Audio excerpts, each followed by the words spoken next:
एक बार एक कवि हुआ करता था। उसकी माली हालत इतनी खराब हुई कि घर में खाने के लाले पड़ गए। इसी कारण उसने महल में जाकर राजा से मदद मांगने का फैसला किया।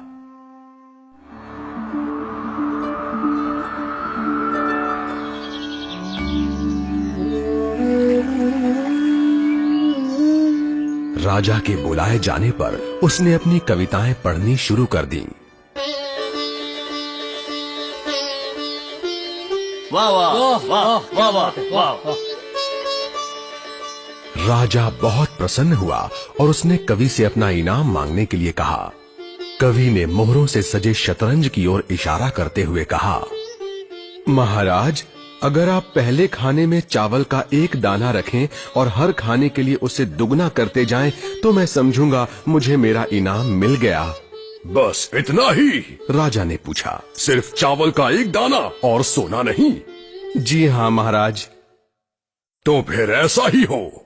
दरबारियों ने चावल के दाने रखने शुरू कर दिए। पहले खाने में 1, दूसरे में 2, तीसरे में 4, चौथे में 8। इस तरह वो रखते गए।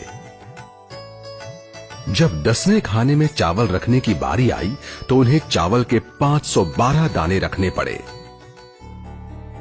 20वें खाने तक संख्या बढ़कर 5,24,288 हो गई।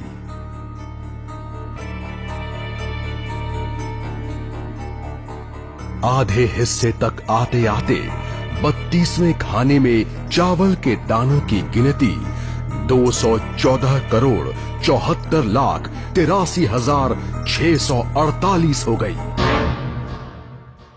जल्द ही गिनती अरबों खरबों में बढ़ गई। आखिरकार अभागे राजा को अपना पूरा राजपाट उस चतुर कवि के हाथों सौंपना पड़ा। और इसकी शुरुआत चावल के सिर्फ एक दाने से हुई थी। कहानी की सीख, चक्रवृद्धि की ताकत को कम नहीं आंकना चाहिए।